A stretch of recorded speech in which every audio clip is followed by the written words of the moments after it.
Welcome to Hypnotic Authenticity. My name is Chris. I'm a practical, grounded hypnotherapist. I'm based in Switzerland, and this is a space that I have created to foster a genuine sense of inner settling, a place to harmonize with yourself and bring about the improvements to your well-being that, I don't know, maybe perhaps you thought were literally impossible. So my episodes are an invitation to reconnect with all that is alive inside you, to examine the stories that you live your life by, and to maybe soften the edges of what it is that you believe yourself to be in order to create a bigger, broader, more expansive sense of your personal agency and your personal understanding. So I'm going to be talking about identity, about existence, about self-resonance, self-harmony, about authenticity. And that'll all be wrapped up with a sprinkling of hypnosis or guided meditation to help you settle, to help you align and return to yourself. So if you're ready, take a breath and let's begin. This one is on the subject of letting go of limiting beliefs. So this ought to be of interest if I've done my job well enough. If there are things that you want to do, your willpower actually has direction, but for whatever reason, you're not getting down to it. You're not doing it. So it's as if there is a part of you that is wanting to go and do something, but there is another part of you which just for whatever reason seems to be running on autopilot and is pulling in the opposite direction. It's like an overzealous bodyguard that is constantly trying to keep you safe, and so you don't end up doing what it is that apparently you want to do. Okay, let's start with what is a limiting belief. Well, actually, let's start with what is a belief. So, a belief to us is a truth. It's a fact. It's a conclusion that we have come to, which we believe to be completely true. Now, they're not written in stone, but they are very, very long lasting. So we have a belief today that the earth is round. We had a belief that the earth was flat until uncontrovertible evidence proved to us that the earth was round. But we're talking about that level of truth that allows us to navigate our lives. So when it comes to a limiting belief, it's basically one of those beliefs that is getting in the way of us doing what it is that we apparently want to do. So the limiting belief is almost like a chain around us. It's stopping us. And, the likelihood is that it's stopping us in order to keep us safe. It's not as if the limiting belief is totally haphazard. It's benevolent. It's trying to keep you safe. It's trying to preserve you for tomorrow. So it thinks it's doing a good job. So the question is, when you want to do something and this limiting belief is in the way, what on earth do you do with it? How do you get rid of it? So let's talk briefly about learning. Let's talk about where beliefs come from, where knowledge comes from, in order to understand how you can rewire your limiting belief. You kind of have to understand, first of all, what it is that you're up against. Okay, what is your foe? So we learn through a variety of mechanisms. So I apologize if you've studied psychology and you know this far better than I do. I'm going to generalize, but at a general level, let's say, we learn through actively paying attention. We learn through passively paying attention. We learn through implicit attention, where we don't even realize that we're paying any attention at all. And the attention is directed either to explicit experiential events, or it is directed towards implicit perceptions that we notice that come up. There's a lot in that one sentence, okay? Let's talk about experiences to start with. And then I want to explain this in the story of your timeline. So experiences are things that occur to us. Maybe things that we choose, or maybe things that come as a complete surprise, but that we notice and we come to conclusions about. And these can be fabulous experiences, or they can be unexpected, uncomfortable experiences. They're all experiences, and we learn from them. You know, when you're a baby, you knock over a drink and it floods the table, and maybe mummy screams at you, okay? You learn from that. These experiences give us an understanding from a very, very early age of what it is to be good, to be bad, to be naughty, to be safe, to be approved of, to be loved, unloved, disapproved of, what it is to understand disgust. You know, there's a whole variety of understandings, conclusions that we come to based around explicit events that you can describe. There are also implicit understandings that come to us, even when we're not aware that they're coming to us, or maybe we have a vague notion that they're coming to us, because the thinking part of our mind is, well, apparently, a very, very small subsection of the computing power of our brain. So apparently our conscious mind can only hold within it at any one time between 5 and 9 things. There might be a sort of a buffer, but at any one moment, that's what your conscious mind can think of. Whilst at the same time, you are perceiving everything. 100% of the day, you are perceiving inputs from your senses and coming to conclusions. But all of that is going on at the back of your mind. And it's only if something weird happens that that might kind of appear on the monitor of your consciousness. Okay? So 99.9% of these things are just occurring in the background, and because there's nothing notable, there's no reason to bring it up to conscious awareness.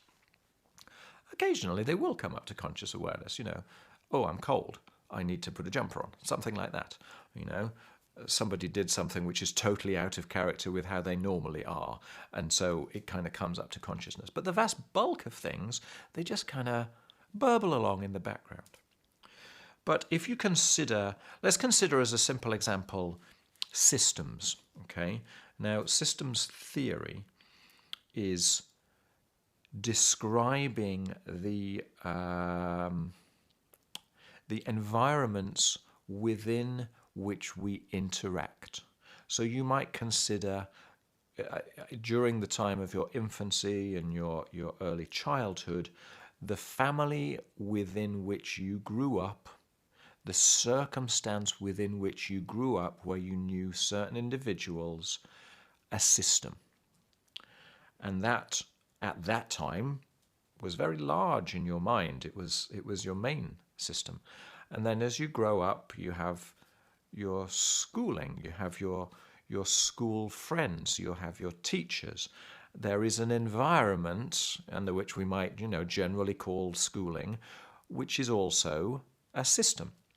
And then you get to university or to work, and there are your colleagues, and there are power and disagreement and personality.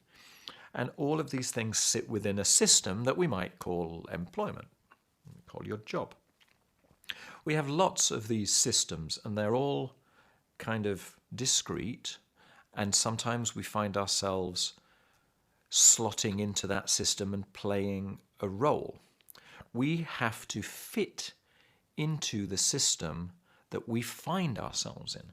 So if we take that very earliest example, when you're very, very young indeed, you're in the family system. or however you were brought up. You're in a system, you're in an environment where you are essentially powerless. You can scream and shout, but you are dependent upon others to have your needs met. And so you must fit within the system. If you don't, you might not get fed, you might not get loved, you might not get your bottom changed.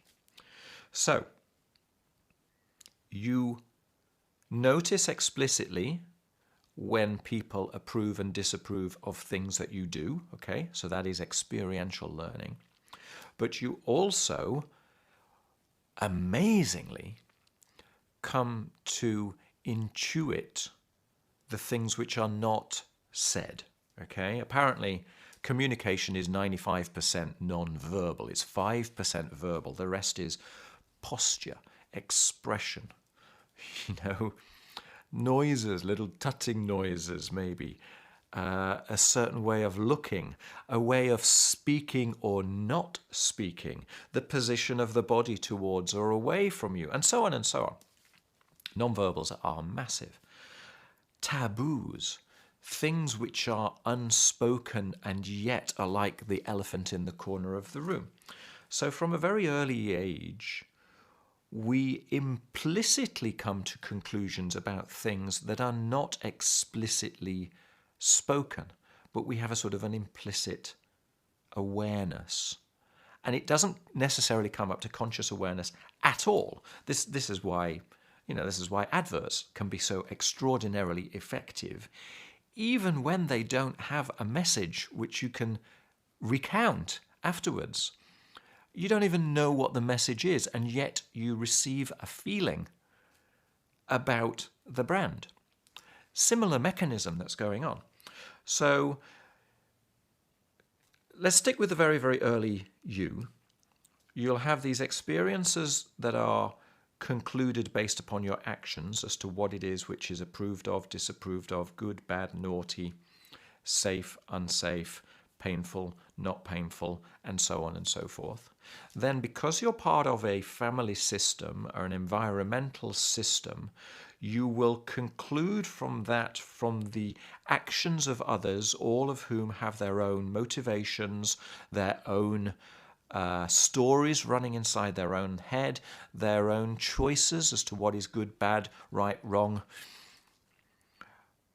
And you have to fit into that system because you are vulnerable.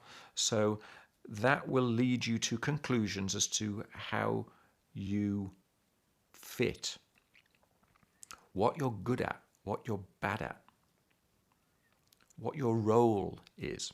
And then you go on, as years go by, you develop, you find yourself placed in primary school or secondary school, you learn more, but you are still within a system which is kind of outside of your control. The infrastructure is larger than you, and so you conclude ways to thrive within that system, and this continues and continues and continues. But the whole time that it is continuing, you are concluding everything through the light of your earlier conclusions. So your very, very early knowledge is astonishingly powerful, because the things that you already know, the things that you have concluded that you now take for granted as an incontrovertible truth, well, they are going to define the actions that you take in the future, the things that you take on and the things that you don't. And more importantly, maybe than that, they are going to define your expectation as to the outcome of that. And I won't go down the rabbit warren of what it is to interpret our experience, but your expectation of it has a very, very large part in what you look for and therefore what you find. So you tend to, as you grow up, you tend to compound, you nuance, but you tend to compound your earlier understandings. Unless something comes along which just shakes the Etch-a-Sketch and kind of says, that was completely wrong. You need to reassess. Okay, that can occur. But the majority of the time, we seem to reconfirm and nuance our earlier understandings, unless someone with a massive position of authority or some evidence comes along that, incontrovertibly says, I'm sorry, the earth is round, the earth is not flat, and I can prove it to you because, yeah. So then your beliefs can change. But normally your beliefs continue like they did yesterday. Now, the way that we learn, it's not that this is a problem, okay? This is an incredibly useful mechanism. This is how we learn. I said that we can only hold in our conscious mind between 5 and 9 things, and yet we learn so much. So the way that we do it is by coming to conclusions, handing it over to the back of our mind, and then using rules of thumb, okay? So now we can get into memory. How do we remember what it is that we understand? Because it's not as if each memory is held in our brain in a discrete little pocket. What happens is the memories are they're placed in different parts of our brain because they are associated with things of similarity, things that are familiar. And so the way that we understand and relate our knowledge and come to conclusions is through associations with the things that we already know, with the things that are already in our memory. So we are relating new memories to old memories. End result being that everything that we think we know and understand and recall today, actually, it's not as if we're just picking up a historical picture and running that in our mind. Actually, what we're doing is we are gathering threads from areas of our mind where they were stored. We are reconstructing them, and therefore we're reconstructing and viewing that with today's eyes, with today's head. And so what we think of as a static memory, in actual fact, is never a static memory. It's constantly being placed in the mind in a deconstructed state, recalled with today's head, being reconstructed, being interpreted with today's head, and then put back into storage. So things are more fluid, is what I'm saying, than we think they are. But we end up with this conclusion today of who we are, where we have all of this knowledge, all of this understanding of what we're good at, what we're bad at, what's safe, what's approved of, what isn't. And the vast, vast bulk of that is handed over to the back of our mind for use when it's required. We can't think of all these things at the front of our mind. Otherwise, we could never, ever drive a car. It's really hard to drive a car, but then once you're used to it, actually, it's completely automatic. You don't even know you're doing it, right? And this occurs with pretty much every skill that we are good at. If you talk to an Olympic athlete, they are not consciously thinking about the minutiae of achieving whatever it is, whatever goal it is that they are going for. They are kind of clearing their mind. They are clearing the channels so that all their years of learning can flood out, unconstrained. So that, plus this idea of us using rules of thumb to bypass masses and masses of computing power in our brain, which would be exhausting, leads us to be able to lead our lives, right? To get on and do stuff. But, tragically, it's also the same process that we use for our unhelpful beliefs that end up getting in our way. And they end up stuck at the back of our mind, and we don't even know that they're running anymore. They're just there. So I hope that gives you a context as to what it is that you're up against when you find yourself stuck, drawn away by a limiting belief. And I kind of already gave you the answer there, okay? So the way to shift a limiting belief is by somebody or something providing incontrovertible evidence that the belief that you have is just plain wrong. So the question is, how do you do that? Now, there are loads of ways of doing this. And I guess we'll just talk about 2 or 3 because you'll get the general gist. The big one is when life hits you with a wet fish. Something awful happens and you have no choice whatsoever but to do something different. The dark night of the soul sort of approach, the oh my God, I have to change approach. The pain of continuing in the way I am continuing is screaming so loud that I must do something different.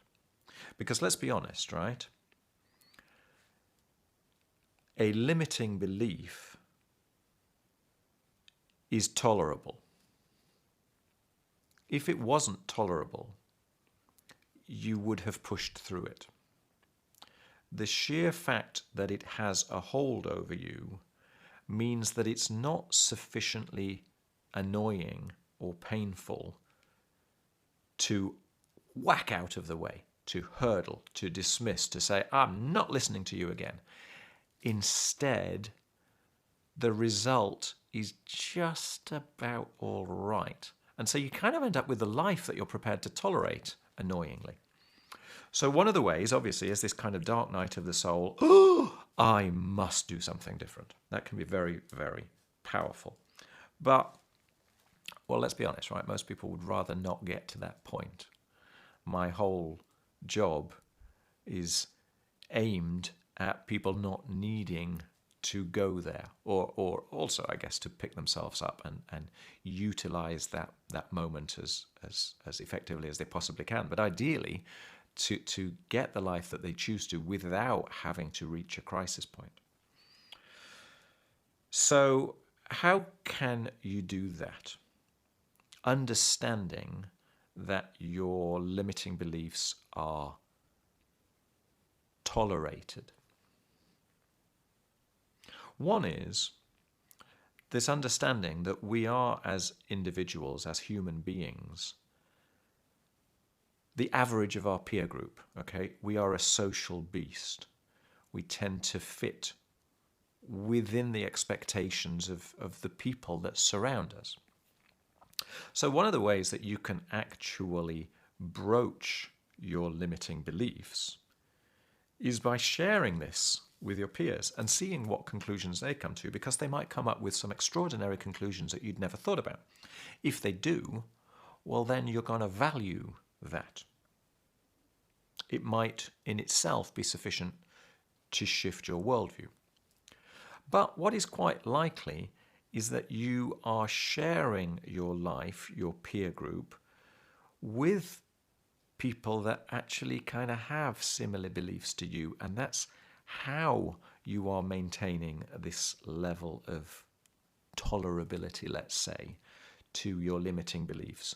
Because your peer group, that social sphere, that system, is almost maintaining it. It's permitting it to continue.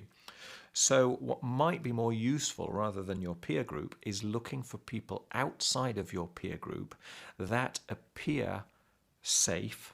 So it could be a mentor, it could be someone that you hold in high regard. Maybe it's someone who's been through something similar and has found ways to, hurdle, to beat that challenge. It could indeed be podcasts, books, videos, something that shines a light on a different way to your usual way of thinking, which has resulted in things that otherwise you wouldn't have noticed. What about mantras? This is interesting, okay? So Kue, every day, in every way, I'm getting better and better and better. What a wonderful mantra. And you see people and they've got yellow post-it notes stuck on their mirror. Every day, in every way, I'm getting better and better and better. Today, A friend is just a stranger I haven't met yet, something like that. Here's the thing with a mantra, okay? Your mantra, if it sits within your belief system, it's plausible, you're likely to go towards it, but it's already within the system that you are trapped within. If the mantra is something that you aspire to, but that conflicts with your limiting beliefs, well, then it doesn't matter how many times you tell yourself that. The overzealous bodyguard is going to pull you in the other direction. It's going to say to you, I know what you're doing here, and that's not true. So the only way that a mantra is going to work is if you can effectively reframe the story that is underpinning the limiting belief. Then it can work. If you can bring a sense of open-minded curiosity, of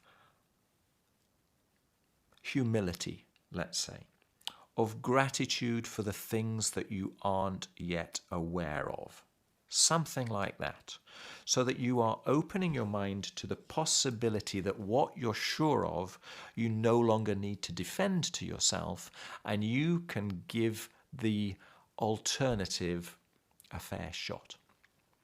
Then a mantra can work. Okay? So it depends upon basically the story which is running at the back of your mind when you are reciting the mantra. If it's in alignment, if you are prepared to dive into the mantra and give it a good shot with enjoyment, with gusto, then yeah, it'll work. If whilst you're saying to yourself every day in every way, I'm getting better and better and better, the rest of you is saying, don't be stupid, not going to work. What is the mechanism by which a belief changes? Let's say that your belief is it's hard to lose weight, as a simple example. Or diets are horrible, as a simple example. Or if I try to lose weight, I'm not going to be able to sleep at night because I'm just going to be hungry all the time. Something like that. So even though you would love to release this excess weight back to the universe, unfortunately, these stories in your mind say, that's going to be uncomfortable, it's stupid, it's not going to work, you're going to end up feeling bad, it probably won't work anyway, you'll just put it back on, all that kind of stuff.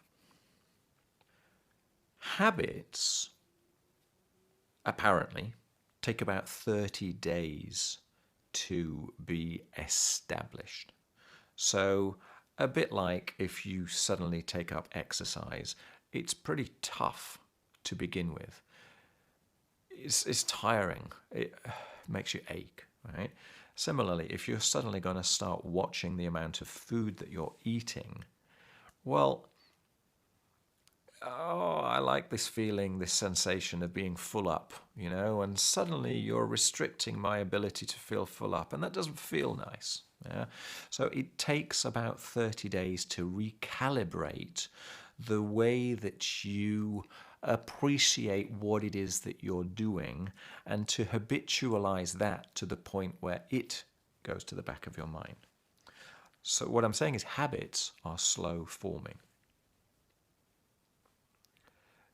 Beliefs, by contrast, actually shift in an instant, but it might take a long time to get to the point where you are ready to be open to the possibility of shifting your belief.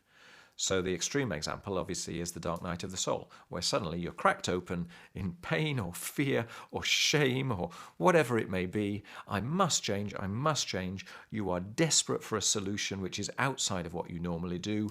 You are ready to change. At that moment, the possibility to change your worldview is immediate. So your intention and your psychic defenses to maintaining your current belief system, very, very powerful when it comes to dictating how and when your beliefs are malleable. But the crucial thing is that a should has to turn into a must. You must have your own leverage that says, I don't know where I'm going, but what I was thinking before isn't helping. There has to be another way, a better way. When a should becomes a must, you are open to change instantly. So if we go back to what I was saying before about you are effectively tolerating your limiting beliefs because they're not that painful. Otherwise, you would have pushed beyond them. There is a need to reframe that. So you can either reframe the goal, you can make the goal much larger than life, you can fuel your imagination, come up with some inspirational ideas of what's going to happen when you achieve your goal.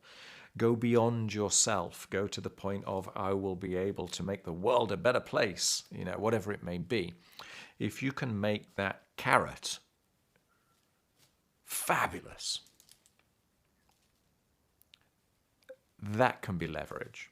But most people respond to pain. It's more the stick than the carrot, at least initially. So what can be useful is getting an idea of a catastrophe inside your mind if you continue to support this limiting belief. What is the end result? See, for me, the reason the limiting belief maintains its chains around you is because that is where your comfort zone resides. It's not good, but it's predictable. It's safe. And so you maintain it. So for me, one of the most powerful ways to push beyond limiting beliefs is to say, this comfort zone isn't comfortable. This comfort zone isn't allowing me to live. It's not allowing me to thrive. It's not allowing me to experience surprise because everything's safe. Everything is predictable. The more safety, the more security that you have, the more you crave variety. It's just the way that we think of as human beings. So I turn my comfort zone into a boring zone and have a gleaming goal that's drawing me towards it.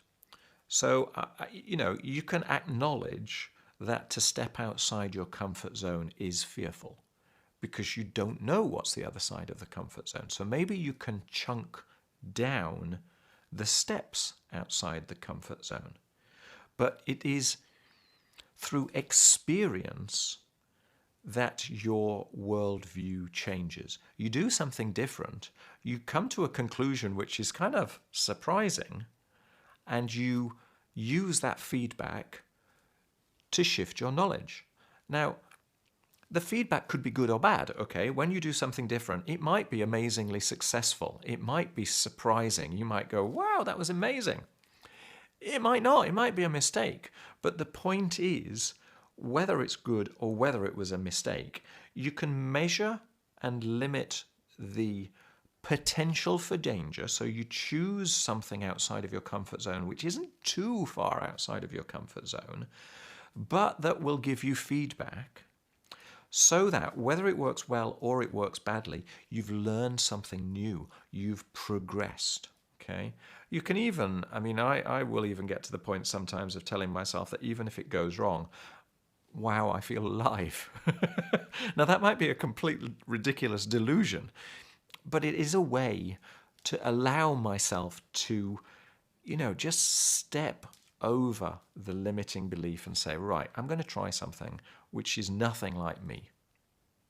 But I boxed in the risks to a certain extent. I'm going to try something new and see what happens. Okay? Because the only way to change your worldview is by coming to different conclusions. And how do you come to different conclusions? Well, you have to do and experience something different. I hope that makes sense. The entirety of your understanding of yourself, the reason that I go into hypnosis is because ordinarily our psychic defenses maintain a sort of a barrier around our deeply held beliefs. It's almost like a protective mechanism within which, whether you want to call it the non-conscious, the subconscious, the protective parts of us, I don't know, but within that are the places that you feel safe, the reasons why you feel safe. And so you tend psychically to protect that. So with your critical, judgmental faculty, with the chattering part of your mind, if you want to think of it in that way, when information comes to you that you find contrary to your beliefs, likelihood is you just flick it away. Straight away, you flick it away. You say, no, that's not right. The reason why I use hypnosis is because hypnosis quietens that part of your mind a little bit. It doesn't go away completely, but it is prepared to give you more access to your felt sense, to your intuition, so not exclusively your intellectualizing side. And so you can come to appreciate different perspectives in the full knowledge that that judgmental side of you still exists, and it's sat there making sure that everything is contextually safe and so on, but gives you permission to kind of go out beyond where you might normally be limited. So that for me, that's a way of bypassing that limiting protective layer. But you can do it through your imagination. You can do it through leverage.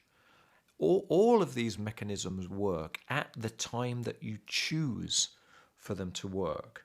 And effectively, this all goes back to what I was saying before. Is the limiting belief tolerable, or is enough enough? Because that moment is the moment that the choice takes a split second. You don't necessarily know what's on the other side of that choice. You just know that this limiting belief isn't serving you anymore. There has to be a better way, even if I don't know what that is. And then you go out and explore. Because the alternative, either because it's ossifying, either because you're not learning anything, either because you're not growing, either because it's too painful to stay where you are, any of those will work, or bring your own. And when I do that, I'm going to know myself better. My life will be a richer, more expansive experience. Maybe I'll discover the joy and connection inside of myself. Whatever appeals to you, you end up with a compelling reason to do something different. And for me, that's where limiting beliefs evaporate. And you become free to explore. Doesn't mean to say that you won't go back to the limiting belief. If it maintains safe, sensible, valid reasons, you can maintain it, but it doesn't need to be there all the time. You can draw upon it at will as a safety mechanism when that is valid, but you can also push on and use a different way of thinking or believing or experiencing when the different way serves you. The whole purpose of this is to give you more options, more flexibility, so you can try stuff. I hope that's of interest. I've been talking for a while now, so I guess I'll stop there. If you have particular thoughts, let me know. I would love to hear. I would also like your guidance as to what it is in particular that you're interested in, and that will guide my future conversations. Thank you for joining me today. I hope you enjoyed the episode. If it resonates with you, then follow my podcast. I would also personally be really grateful if you might wish to leave a quick rating. It genuinely helps others to discover the podcast. If you personally would like more guided meditations, you want some deeper insights, you'll find all my links in the description. If you prefer a more visual boost, then you might want to check out my YouTube channel called Authentic Life Hypnosis. And if you're looking to do some deeper work that goes beyond one-way audio, then obviously you're very welcome to reach out. Equally, if you have any questions, I'm here to help. Thank you for listening, and I'll see you in the next episode.